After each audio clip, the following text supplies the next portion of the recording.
Hi, this is Anders from Mind the Shift. I've been working as a journalist for decades, so I know the drill in news journalism. It's a certain dramaturgy, it's all about conflict, black and white, top down, good and bad. It's not that journalism invented this mindset, this dramaturgy. It's a mindset, it's an old human trait that we, I think, since the Stone Ages have been constantly scanning for dangers out there. But journalism thrives on this human trait, which means that what you read and hear in the news isn't exactly what is happening on the broad scale out there. It's more like snippets of the reality that are suitable for headlines because they happen to be dramatic. And this makes you worried. If you consume a lot of news, you get worried about things that don't really have much to do with your life, or for that matter, with 99% of us 99% of the time. That's why I want to recommend a throwback to an earlier episode on Mind the Shift, where I interviewed the Danish former editor Ulrik Haagerup, who has now started an institute called Constructive Institute, and it is for what is called constructive journalism. That episode deserves a little bit more attention, I think. It's a really commendable endeavor that he has started there, Ulrik.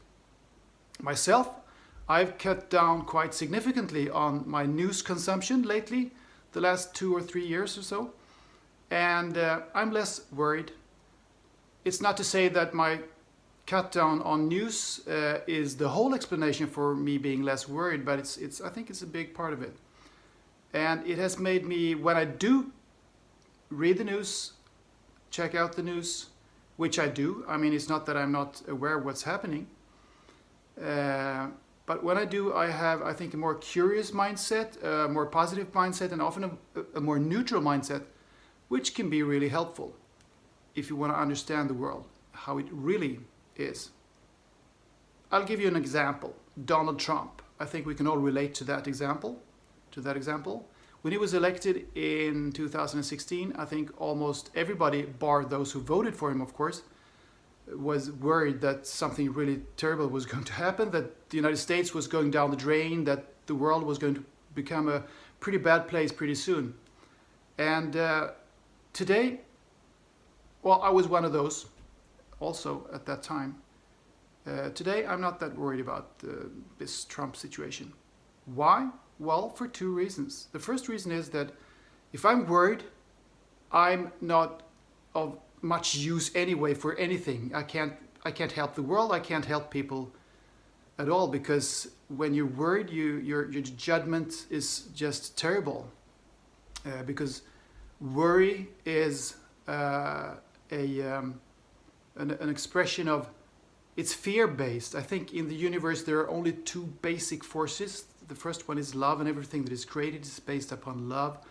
The other one is fear, and everything that is bad basically is based upon fear, which can be hate or anger or nervousness or worry. So worry is fear-based, and when you're fear-driven, you make all kinds of bad decisions, and your judgment is really, really bad. So I won't help anyone if I'm worried. And if I did think that I was going to be able to change the Trump situation or any other situation that I don't like out there, because I mean, normally you shouldn't be worried about things that you can't control anyway, that you can't change anyway, which is really a sad waste of energy. But let's say I did think I was able to change it in some way by being part of organizations or protests and movements or whatever. I wouldn't really be of much help in that context either if I were to be worried too much. And the second reason, which follows from the first, which is they are both connected, I think, is that when you look with a helicopter perspective on the world and a neutral look, a neutral mindset, which is easier to achieve when you are not worried, as I was talking about in the first reason there, then you can see that the world isn't coming to an end. the United States isn't going down the drain. Checks and balances are working more or less as they were intended. Of course, not without flaws. There are lots of problems, obviously. But I mean, generally, most of the happenings are okay. And I think, to be honest, if you hadn't followed the news, it's almost difficult to imagine someone not having followed any of the news for 4 years. But let's say that would have been possible. Would that person, if that were you or anyone else, really notice the change in the White House? I mean, on the ground? I doubt it. So, and it's important to point out also that this has nothing to do with ignorance, and it has nothing to do with lack of empathy. I mean, you can't have empathy for others if you don't have any empathy for yourself. And I'm also of the opinion that most of the things that are happening in the world are happening regardless of who is in charge of countries or big corporations or whatever. Development and evolution is taking place anyway. That's my belief, actually.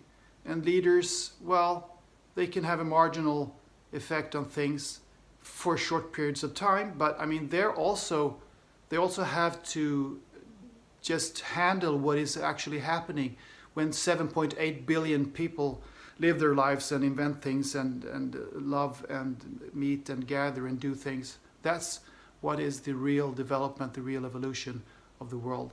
And it's not a straight line, it's 2 steps forward and 1 step back often. And we focus so much on that step back, but we forget about the 2 steps forward. So I don't think we should worry so much about leaders, what they are saying and things like that. Well, of course, I mean, if there are big wars, if there is a coup d'etat where some leader becomes a dictator, that's a different story, of course, and then we have to counteract that as far as we can. But I mean, that's not normally the case, and people get worried for so much smaller things than that.